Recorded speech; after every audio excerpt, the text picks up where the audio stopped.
Well, welcome back to Crafting a Meaningful Life. I've said that now for almost 450 episodes and for over 8 years. And today is my last podcast episode. And as I was explaining that to my dear friend, Katie Johnson, she said, well, what are you going to do for your last episode? And I'm like, I don't know. Maybe talk about fear, since that's my big thing. And she said, I would love to interview you. And I thought, wow, You're brave. I'm brave. She said, do you want to know the questions ahead of time? And I said, no, I've never done that before in any of my episodes. I never plan them ahead. Why would I start now? So Katie's put together some questions for me that we hope will kind of shed some light on a summary of what this has meant to me to be here with you, and last bits of wisdom. And I'm putting myself in the hands of somebody that I trust completely. So there you go. Welcome, Katie, to the podcast. And this is not your first trip to my podcast. No, it's my third. Yeah, obviously, I really like you because I don't think anybody's been on. Oh, really? No one. You're the only one. Yeah, one and only. Third trip. Well, thank you. It's an honor. And I'm delighted that you picked me to be on your very last one. Yeah, That's super fun. it is, because not only have you listened to so many of them, but also you know me so well. I think there are very few people that know me really through and through the way that you do. I would agree with that. Yeah. And that is reciprocal. Wow. All right, girl, let's get started. All right. Well, I approached this kind of methodically. I really wanted to get into the feeling of it and the meaning of it, because it's crafting. Yeah. So you've held space for hundreds of conversations over the years. And today the space is about you. And so my first question is, Mary, what question about life did you think you were exploring at the beginning? And what question did you actually end up answering? Well, with all your podcasts. I think the question that I thought I was going to help people explore was kind of how to become a badass, how to take on fear by storm, how to never look at it again and shirk away, but to push through it. And if you recall, at the beginning of these things, on my podcast and kind of really everywhere, I had claimed the title of Badass Woman with a Purpose, Grace, and Grit. And I had this big, hot pink dress on, and just that whole attitude of like, ah! And over the years, Katie, over the last 8 years, I've let go of that phrase. I don't use it anymore. Has noticed that. Because before, I felt like I just had to put my stake in the ground and be larger and louder than life. And I realized that is out of my fear of becoming invisible. And the other thing I learned was I did become invisible. And mostly I didn't become invisible to me. I continued to try and explore my depth and my life, to get to know more about me. And as I got to know more about me, I have more to share with helping others see that path. Well, it wasn't about being a badass. It was about seeing me and having others see that. Because really, no matter how much I talk on this program or other people have talked, it's not about becoming someone new or someone else. I really have wanted people to discover themselves and all the answers they've ever sought for will actually right here. And the only reason to listen to a podcast is what it might spur inside of you, not what's inside someone else. And I think that's why so many people resonated with it, because it was like sitting down with a good friend every week. And there's a realness about you that people are so drawn to. You know that. That's not news. That's not news. That's not news. That's not news. Um, what did it require from you emotional to keep returning to the microphone week after week? I think one of the key words that I thought of every single week was curiosity. I'm just I didn't know I was naturally curious, but I discovered in this podcast that I am naturally curious. People would talk and I wouldn't ever think about questions ahead of time. I'd read about them, but I would never formulate my questions ahead. And I would just listen. That key to listening intently brought up questions inside of me. Like, well, like, what about that? And how about this? And did you ever do this? And wow, I can't believe you did this. And it gave me things to talk about by being naturally curious that I didn't know I was supposed to be. And that's not going to stop with my podcasting. Oh, I'm sure it will. I'm going to just continue to be naturally curious. And so how can our lives help but continue to expand and crescendo as we're naturally curious about ourselves, about others, about life, about the way the universe works? How does time work? There's just so many things to think about that I'm curious I about. want a good message. It almost feels whimsical. It's just you have this zest for enjoying life. Mm. I think you wake up every day and it's just like, world, what can I do today? Well, actually, I lay in bed in the morning and I kind of do just some stretching, getting the joints moving around and laying there, taking some deep breaths. And then when I'm ready, usually I get up before John. We go to bed exactly the same time every night. But in the mornings, I get up first. I reach over, touch him for a moment, just let him know that I'm leaving. I sit up, throw my legs over, and there they are hanging out the bed. I look down at my feet and I ask, what did we go on today? I really think through my day or what I want my day to be about. And I see my feet. I actually see them walking. And then when I feel grounded and settled, I say, let's go. And I put my feet down the way I go. I'm like, no, That's very intentional too. very intentional. Yeah.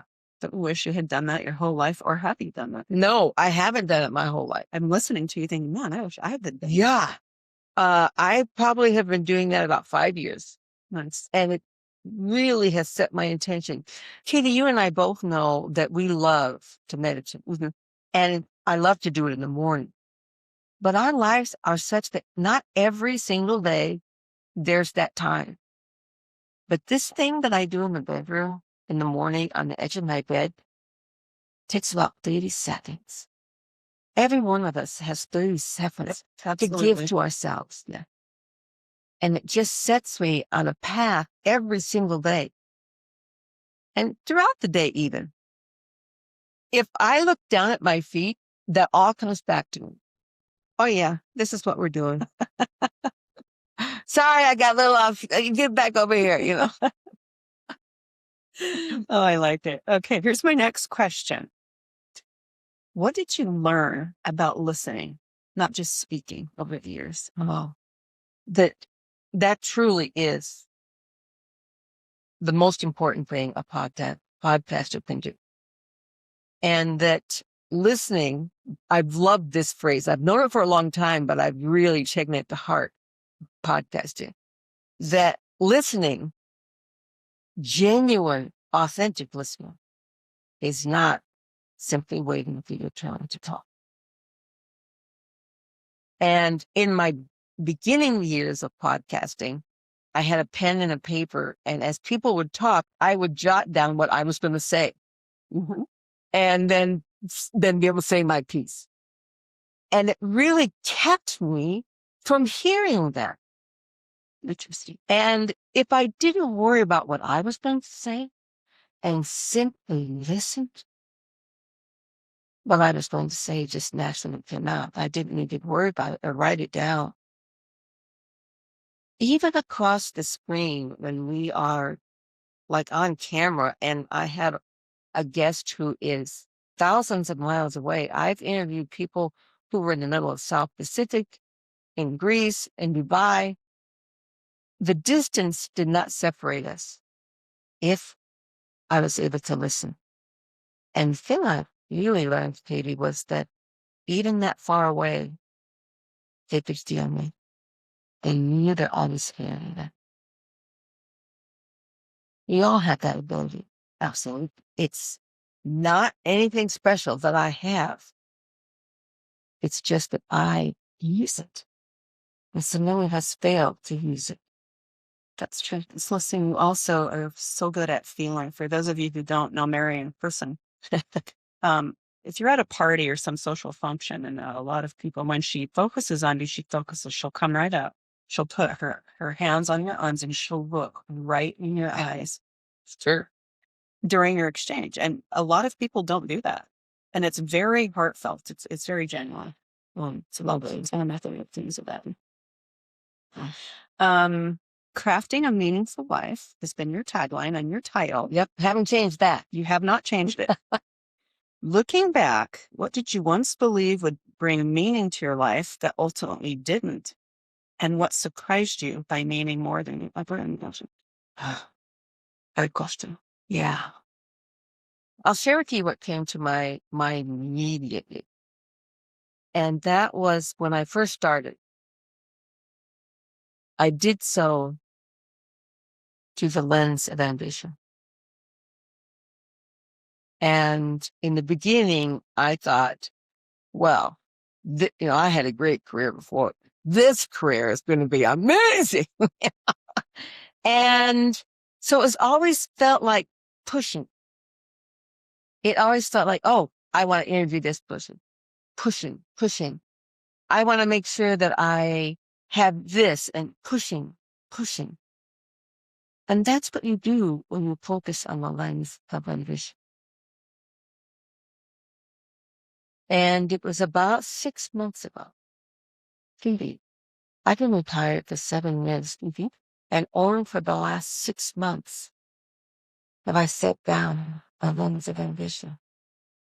Simon, it's not about making money. It's not about being more than. It's not about achieving something that I haven't already achieved. I come back to this again and again, and you know exactly what I'm going to say. It's simply the lens of love. And people talk about legacy. My legacy, I used to say, oh, I had my company, that was a legacy. I have my children, that's a legacy. All the things I've done, that's a legacy. But legacy is such a fallacy because legacy has everything centered here on what you've accomplished and what you've done. And can truly our legacy be just about how others have grown, what they're doing now, how they are, something they heard me say, seeing me do something, acting, that they've picked up something now and are living life to the fullest, that they are now about love. I wanted this last to be about sitting down and lens of ambition. At age 72, I don't have to do nothing. That you're telling me. I'm hearing you say that is more meaningful than anything else has been. It is. I have grown so much. I tell you what, I think about the person that I was when I started off and who I am today. I was 65. I was 64, actually, when I started this podcast. Younger than me. Yeah, what up? And how much I have grown it myself. It's been worth every penny and every ounce of time that I have pushed you for. I've gone through. Good answer. What have your 20,000-ish listeners and the people you've helped taught you about dignity, resilience, and grace? Mm. I've said a lot of great one-liners in my life. Yes, you I have a lot of great one-liners in my book, and I say, and when I talk, put out these zinger one-liners. And someone said to me today, "You have more one-liners than anybody that I know." And I think that that's kind of a great thing to be able to have things that I've learned over the years that I can share with people. But I think the thing that people will remember about me most is not the one-liners, but how I looked at them and how they felt when I shared them with them. I was with a group of women the other night, and I was supposed to talk 20 minutes, and an hour and a half I talked because they were I could see they were wanting so depth, more understanding about what I was speaking about. And afterwards, I was going from table to table, kind of talking to them. And consistently, what I hear after I speak, and I always have to kind of take a breath, is when I grow up, I want to be just like you. And I kind of let out this sigh. And what I say and tell them is, don't you know that you are? If they weren't already all the things that they admire in me, they wouldn't see them in me. They wouldn't recognize it. They It wouldn't wouldn't. resonate. It wouldn't. And so they are well on their way to crafting these meaningful lives. They don't have to try and be like me. They get to try and be like them, who they already are. I just am peeling away the layers so that they can see that. And I'm sure you've learned a lot from the people that you've interviewed on top of it as Oh well. my gosh. Yeah. Some of the most profound things. I think of different people that I've talked to, men and women. It's been interesting to me when I have male listeners and when I have men who want to be on my podcast. I love that because it's kind of a woman's thing. Yeah. And I have most of my listeners are women, but not all. And I love that they can see the value, the universal value of the things we talk about. They really are not men or women values. They are universal values. And that universal value that I preach, obviously, more than anything else, is that of oneness. You know, Katie, what we are in the middle of right now with our country. And I want this podcast to be timeless, so that someone can listen to it 2 years from now and have it be just as relevant. But I hope to shout that what we're going through right now will be united. And it will be relevant.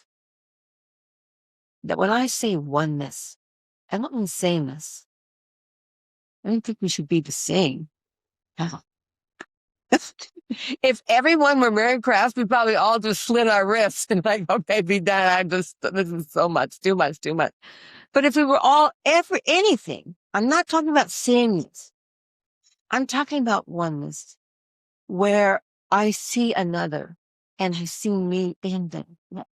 And they see me and they see themselves being me. It's a reciprocal exchange. And am I my brother's keeper? Absolutely. And they are mine. That we are in this together. What has got us to this point is the exact opposite of oneness. Us and them. And fear. The reason that we are afraid of people that are not like us is because you don't know them and you don't understand them. And if they're not like us, I'm afraid of them. Can't just love them even if I don't know them and don't understand them. I can't. I know because I've done it.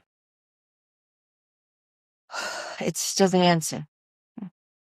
Well, the creatures of habit, resonate with what you've been taught to believe and value. And one thing you do is you allow us space to step outside of this same old comfort zone. Yeah.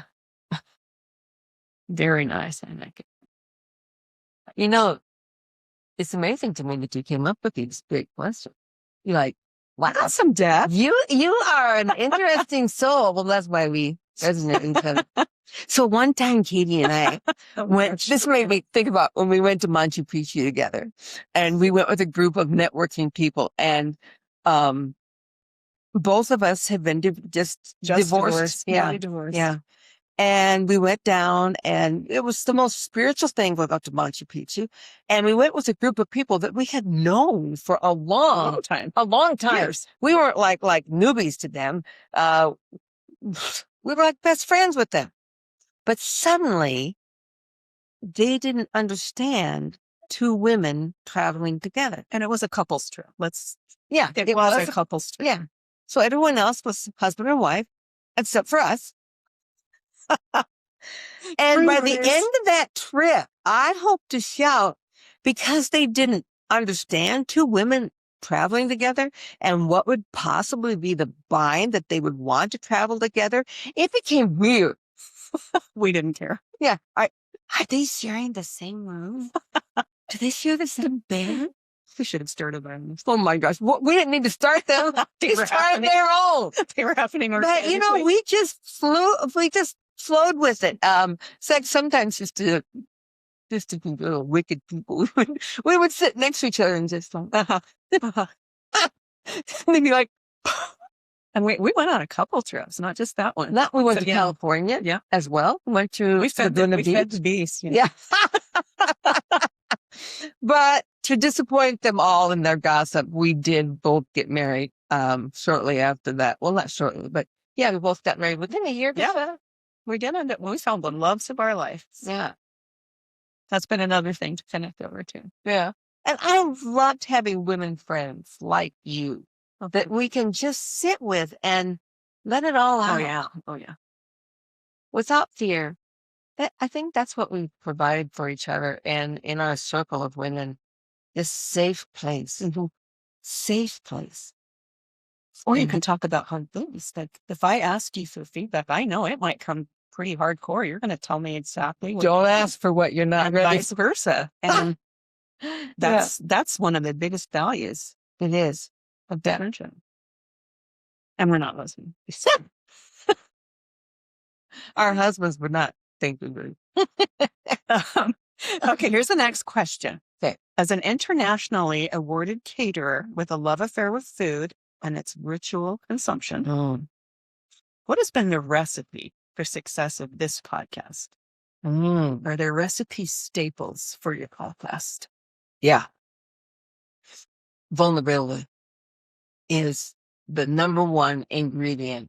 That's the first ingredient that I bring every single week, and that I implore my listeners to embrace in their life. If I cannot be vulnerable with people, how can I expect them to share with me their true selves? I was recently on someone else's podcast, and I just was flowing with it because she felt so safe. Afterwards, the woman that was scheduling her podcast called me and said, well, how did things go? Did you enjoy it? And I said, you know, I think I shared things on there I never shared in my life. And she said, oh, well, do you want me to look at them and edit them? And I really sat with that for a while, Katie. And I thought, if this is what I asked of myself, and it's what I asked of my listeners, how can I possibly come back and say, yeah, edit out that stuff. I don't want people to know that. I had to leave it. Good for you. And in my podcast last month about weight loss and the weight loss journey, I said to it was a bariatric surgeon who was in it. I was interviewing, and we talked about all the different ways of losing weight and dealing with emotional status as well. And how can you possibly heal physically if you're not at the same time working at healing emotionally and mentally, spiritually, socially? And so as I looked at that, and I told him before we started, you know, I just may share things on here that I've never shared anywhere before. And he said, okay. And then the podcast was going along, and I think he was wanting to know what I was going to share. So finally he said, well, I don't usually tell my patients this, but I've also had bariatric surgery. He became extremely vulnerable. Well, I knew, but that was the door swinging wide for me. Yep. And then I stepped in. It ended up, even though he was a medical doctor and not necessarily an emotional, therapist, we had therapy on each other, and it was amazing. That sounds awesome. That's the number one thing, my recipe, vulnerability. Okay. How has your viewpoint of a meaningful life changed from interviewing so many with additional thoughts and perspectives? Sometimes I interview people, not often, but once in a while I interview people, and I just am like, seriously? That's your goal in life? Okay. If my goal in life was to have 1 million followers on social media, I'd probably just cash it in right now. But some people have actually said that on my podcast. For me, the way that you get followers is by being authentic and vulnerable and showing up for yourself and for others. But that's not the case always. Sometimes you get calls because you are showing the shocking and the bizarre. Yeah, that's true. But in the end, that does not create for you a meaningful life. In the end now, as I look at my meaningful life, I live with contentment. Like I said, I set down that lens of ambition.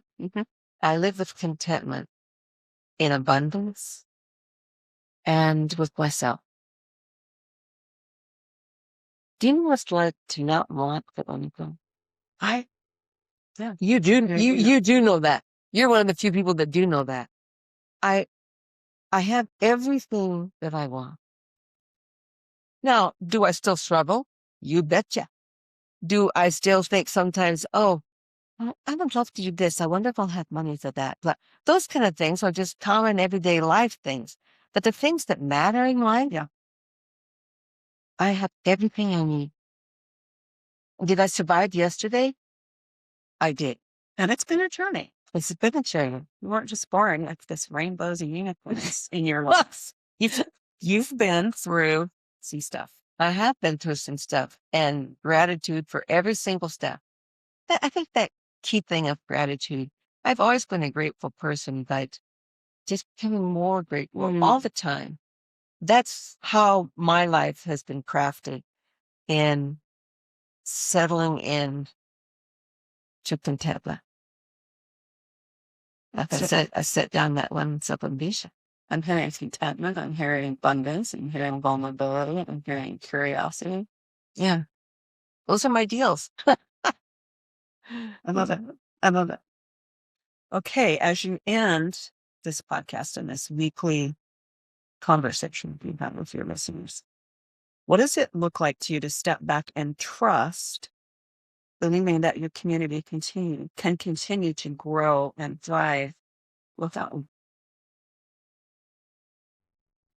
I mean, when the voice that carried it is quiet, Yeah, no, I'm not planning on there has to leaving be this a comfort level. but and there is a comfort level for me, because I believe that I've established those people. And to be honest with you, a lot of those people follow me on social media. They know that I'm available to come speak to them. They know that I'm actually available to have coffee with them, that I'm actually available to, text them. And that's not just lip service. You really do that. I really do. And I text dozens and dozens of people a day that just say, I need a word for today. Okay. And I really take time to sit with that and see it come to me and share a word with people. And it's always, how did you know that? But I probably didn't, but I trust. Trust is such a big thing, Katie. I've learned to trust myself and learned to trust my intuitions, not my gut intuitions that are oftentimes filled with fear, but my heart intuitions that are in alignment between my mind and my heart. And I trust those now, like I've never trusted them before. That's one of the things this podcast has taught me is trust. Trust in myself. I trust myself to get on the air with you guys every single week and not make a fool of myself. I trust myself that I'm okay. And if I mess up, you're just there to forgive me and put it all back. But the more you delve into your trust and your intuition, the more real it is. Yeah. And it's effortless. Like you're saying, you used to have to really prepare. Yeah. I'm thinking, what am I going to say? How is this going to look? And now you're simply effortlessly sharing there. I have downstairs several notebooks of notes in the beginning. The first couple of years, I would get up every Monday morning at 5 a.m. in the morning and write my podcast out and then be able to give my podcast. I haven't written out a podcast for 6 years, even my own that I've done by myself. That's good. I mean, you just extemporaneously sit down and you can just talk. And it's like those are my favorite. I've told you that many times. I love it when you just kind of riff on a subject like that. Yeah, I can riff. You're a busy girl. And that busy girl. John loves that phrase because it's what I told him the first night we ever talked on the phone when he wanted to have, go out with me. And it was Wednesday. And I said, well, let's see. I'm looking through my calendar. And I said, maybe Sunday night after my kids go home. And he said, it's Wednesday. I go, oh, I'm a busy girl. I call that the merry-go-round. But if you want to know, I've teased her for years. Her life is the merry-go-round. The merry-go-round. It's true. It's true. I love it. Okay. I want to talk about you now. Your soulful energy is your secret power. In your philanthropy, in your commitments, and the way you show up. You show up like almost no one else I know. So what I'm saying is your presence is a spiritual gift that you have in abundance. How has your relationship with the sacred changed over the years of your podcast?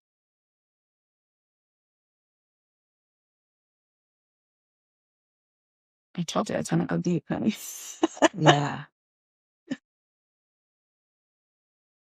My relationship with the sacred. I've often said that I'm not a religious person anymore, where I need organized religion to create a relationship for me with others, with higher beings, with the universe, with my ancestors. There's those who are yet to come. I don't need an intercessory religious church to do that. And I'm fine with those who are in that place. I'm fine. That's works for them. It no longer works for me. But I have found, and you know how I feel about my sacred garden that's just out there. I've watched you tear out talking about watching a robin. Yeah. For the squirrels. The robins came back yesterday, January. Yeah. And then that's supposed to be here till April. That kind of messed up this year. But this ability to go within and without at the same time, this has been a key for me to sit within myself and then to open myself to all the knowledge that's there. That has been one of the biggest growths for me this during this time. And I think that's why I called it in the question, your soulful energy. Yeah. It's not necessarily spirituality, although it's tied to that for sure. But there is just a soulfulness that I think attracts people to you. Well, in the beginning, when I would think about showing up someplace, I oftentimes tell the story about when I was coming out of my fear stage through my 50s, and that I had been afraid to show up at like a networking event, and afraid I'd have to perform, or how did they expect me to show up, or how is everyone else showing up? Because that's how I need to show up. And that kind of fear really just put me in a box. And when I opened up that box and said, are you ready to come out? Are you ready to be you? Not what someone else expects you to be. Can you show up and not? Love is my secret weapon. And now I'm not afraid to show up anywhere, no matter what the circumstance, because I know that when I show up in love, that energy of my soul leads the way. It's in front of me. And I've known you through this whole transition. Yeah. That we're talking about. Yeah. And it's also interesting because I'm at a dance that you're at, and there's almost a Mary Crafts is here. Mary Crafts is here.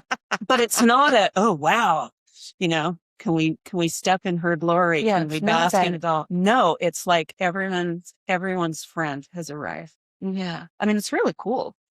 And that they can come right up to me. Oh yeah. Yeah.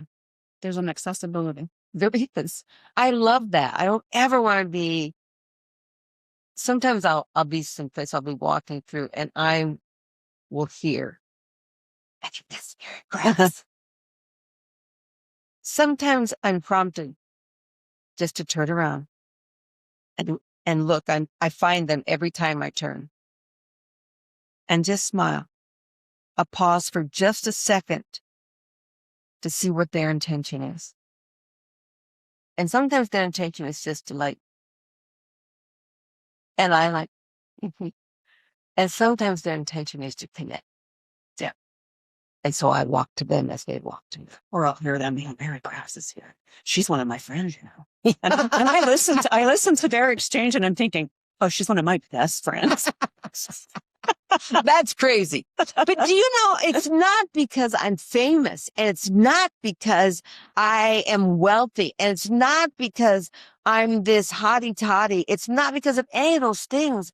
Is that they know that they can be connected to me. Yes, they're a Pied Piper of people. Oh, I like that. The Pied Piper people. It's true.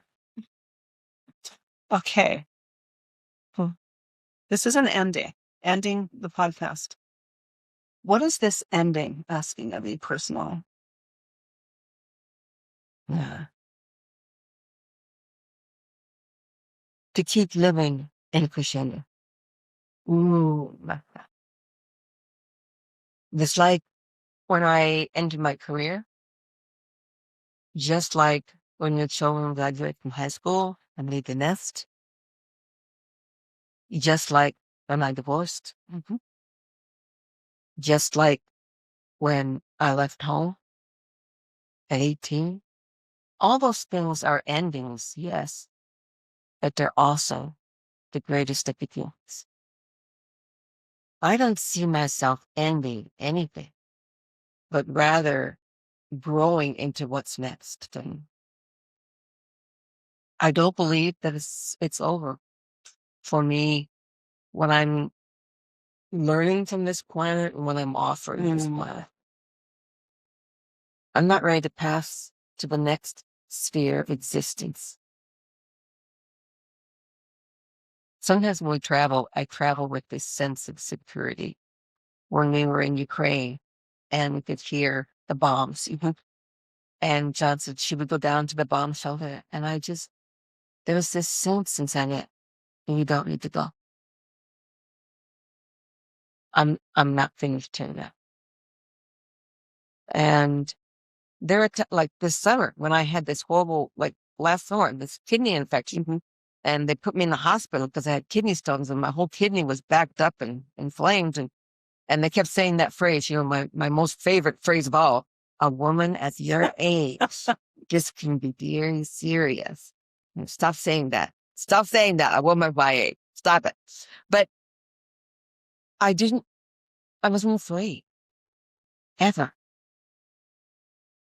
I just know that there's so much left for me to give and grow and share and be about. I want to be on with it. So ending the podcast is simply a cessation of that, but the modality of how you interact and present in the world is just simply changing. Yeah. Yeah. To a different modality. I want to do more one-on-one with people. I want to do more small group speaking. And to speak the things that their dream is to speak to a room of 5,000. And I've done that. It's certainly fulfilling, right? But it's not the be-all end-all. For me, the be-all end-all is when you're talking to a room of 30 people and you touch the lives of each and every one of them.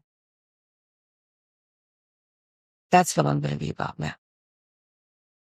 Not through the lens of a camera, not through the lens of my speakers, but simply through my lens of love. Is there another book? I know you've toyed with me. I have. I wondered if it was part of the lens of ambition. But then when you realize how much it costs you to put a book out there, no, this has nothing to do with ambition. Well, maybe it's so. I mean, you can say, well, I have a book. I'm published. So if I write another book, Katie, it will only be when I'm absolutely sure that I have set down the lens of ambition. This has nothing to do with that.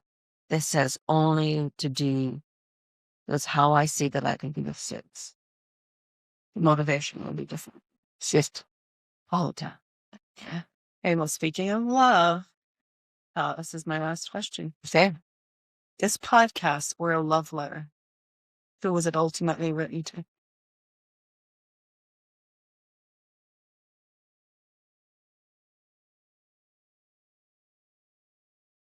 When I was writing my book,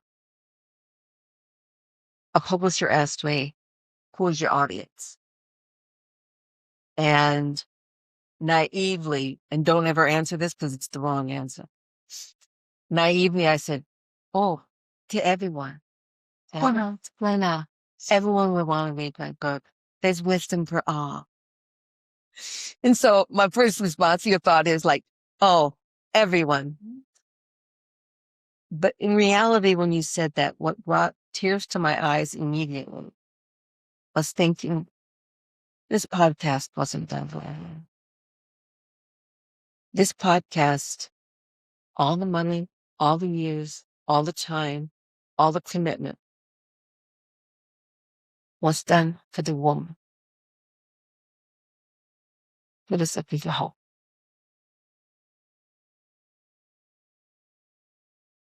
That's all. And was that you as well? Yes.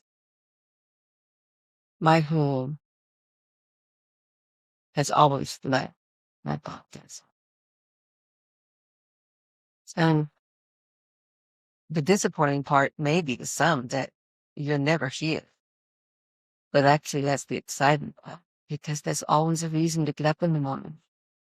There's always a reason to meditate, to ponder, to read someone else's work, to listen to somebody else's podcast, to stop at a grocery store, to pay for someone's groceries. There's always a reason for you to continue and to be more.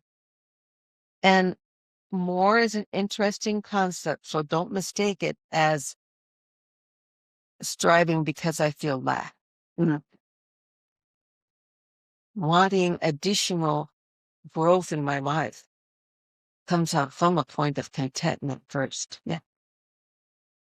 And if tomorrow is my last day on this planet, I never want to regret having lived it to the full. That's a great place to say. Thank you. Thank you, baby. And dear friend. Thank you for coming today. Thank you for sharing this with me today as we ended the podcast and signed off. I'm not going away. I'm not dying. There just won't be a weekly podcast. You can go back and listen to other ones, old ones, though that's available to you. But let's stay in contact. Reach out to me on my social media and just know that I'm never far away, that I'm always here, and that there are a group of us, of powerful women goddesses upon this planet that walk with the sole intent of shining light. Katie's one of them. I am blessed and so grateful to know, Katie, and so many of our dear friends, that that's all the desire, is to shine a light, a large flashlight on your path so that you can see the way more clearly as you craft your meaning forward. Namaste. That's it. Crafting a meaningful life.